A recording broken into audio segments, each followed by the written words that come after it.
Down here, Mesquite Bay in the Cedar Flat area, all the way up toward the runway, all the way down to the third chain of islands. This back down here. This has been area of emphasis for a couple of weeks now for me. Just kind of working this area up and down it, just kind of seeing the fish are holding consistently up and down it with the amount of water that we've lost since Burl came through a couple of weeks ago. We've been pretty much on the low to almost negative tides now for about 10 to 12 days. So this is one of those areas that's got that drop off, got an edge that's out there. Good hard packed sand, bottom, got grass scattered in there. Got everything that you want. Then, of course, you can make it all the way up here to the third chain. You got shell, and you got drop off and edges around that with a little bit of mix of mud that's in there, but it's a shell mud more than anything else. But this is kind of an area where you can get those fish. And like I say, I mentioned last week before, I'm pretty sure that, when we're getting into that 9, 10 o'clock area of the morning, that trout bite really starts to taper off.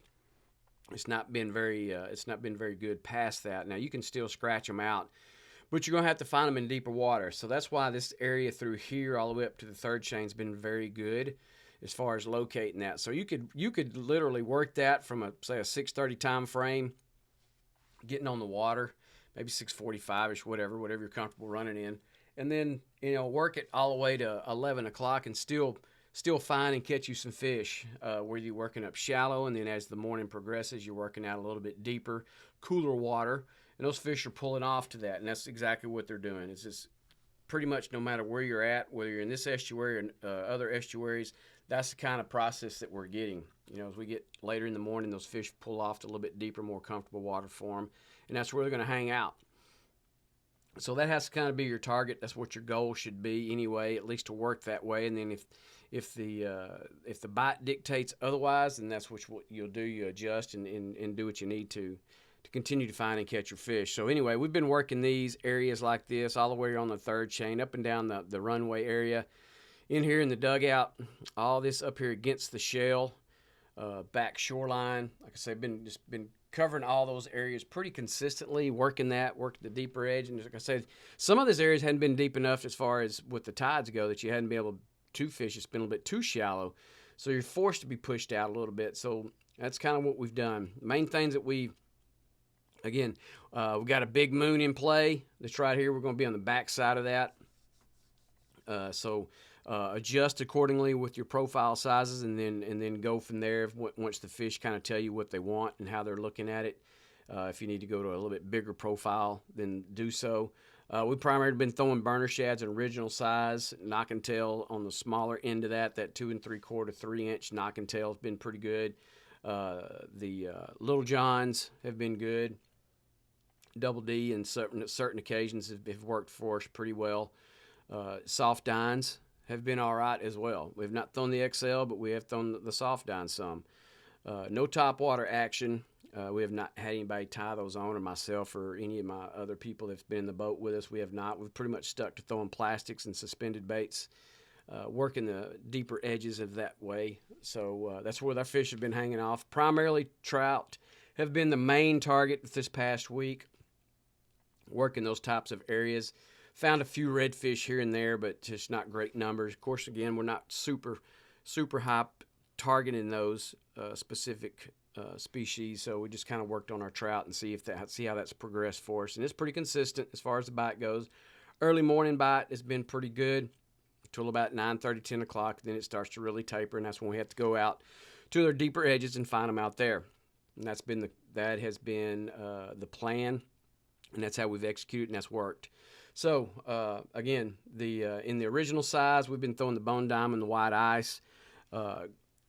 Twisted Tea has been very good this past week. It's worked well for us in that particular flavor in the original and the burner shad size.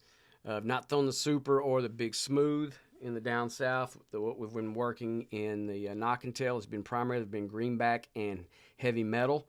Thrown a little bit of rogue, but the other two flavors have been better and more productive for us.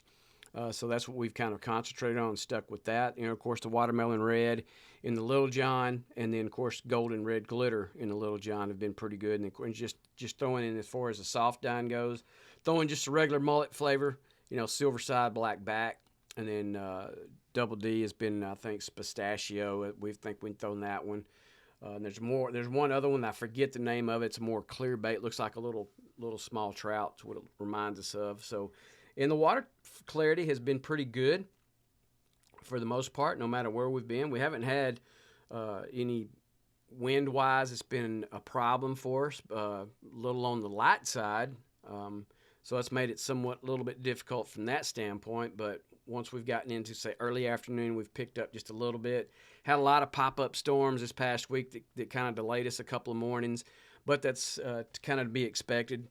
And so it's just kind of some of those things you just have to keep an eye on, either early morning. Of course, it changes things. Of course, you're going to run to a particular area, and when these storms pop up, you got wind that comes out of it, so it changes how you approach.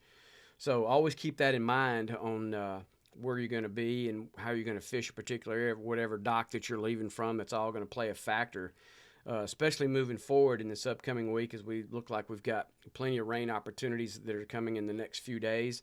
So if you happen to be in the area and you're going to be here fishing, always take that into account, looking at what your next 4 or 5 day weather program is going to be. Again, majors and minors.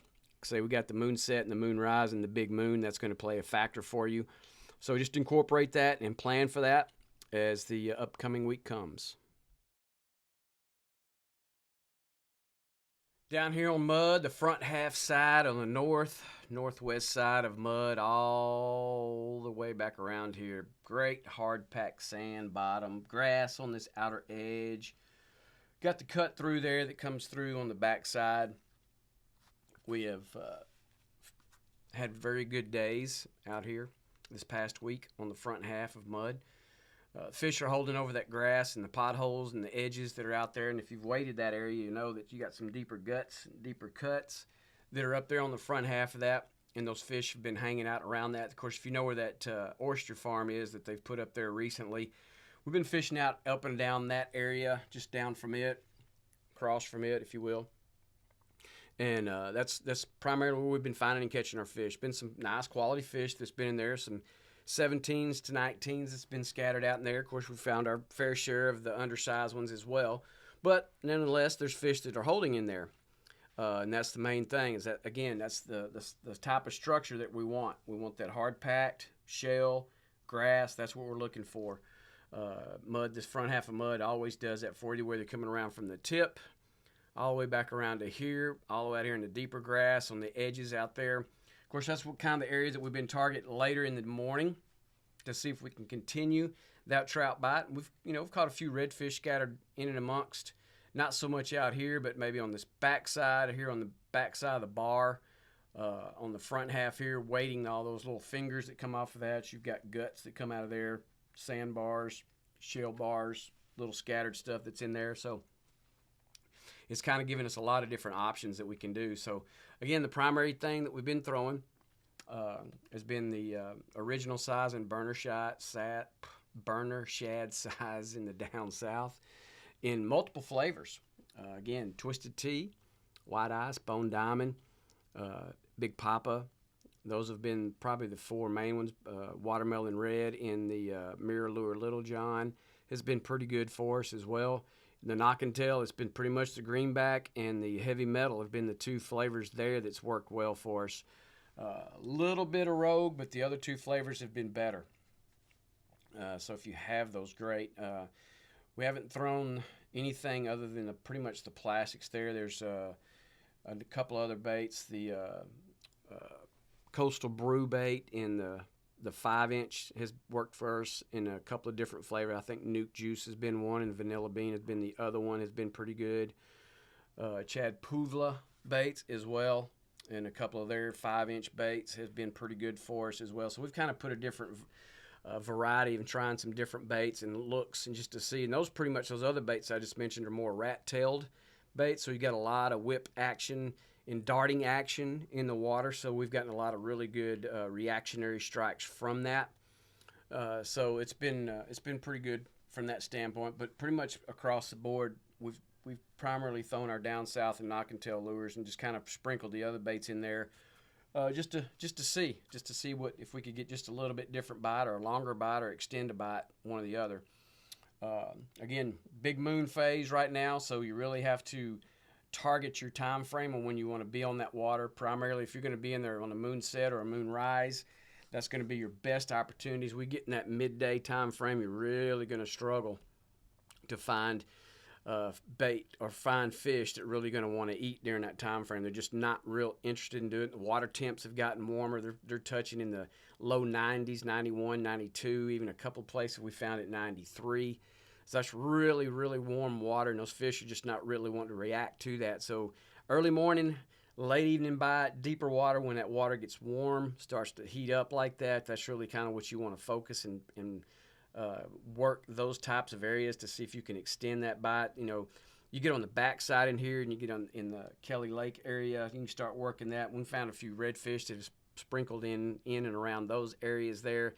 There hasn't been enough really water to work some of these back lakes that I like over there, so we've kind of stayed out here on the outer edge and fished the gut down that hard bank that comes all the way back down toward Blind Pass.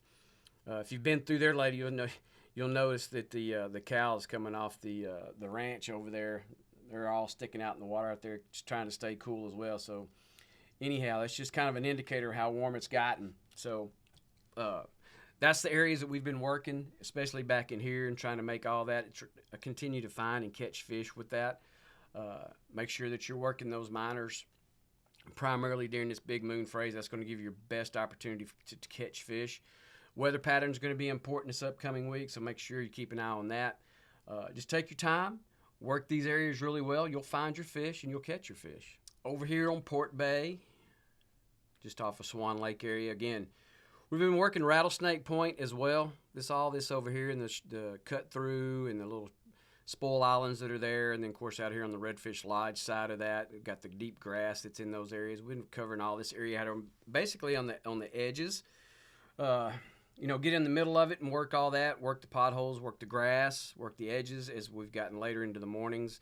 Has been pretty good as for the most part. And we've come across here on the other side and worked the deeper edge later in the day, all the way down here to the Grass Island area. Worked all that deeper edge out there. Again, you know, our water's falling out. We don't have quite as much in here as we've had previously before the last 12 days. You know, we've been pretty close to some negative tides on certain days, but it's been very low no matter what estuary you've been in. It's been a lot of water's gone. So you have to adjust accordingly with that. So you know areas that's got deeper edges to it, and that's why I always talk about Port Bay, because you've got a lot of good opportunity to fish these. So you've got some shallow stuff that you can get into. You can work around that, get over on this west shoreline, work all this area down here. You got an edge that's out there. Of course, you can get up there real shallow if you so choose. Pulled a couple of flounder off that shoreline, a few redfish, but most of the trout have come off probably that thigh to waist deep water early on. But you know, we've tried to focus on that particular depth of water, the cooler water it is.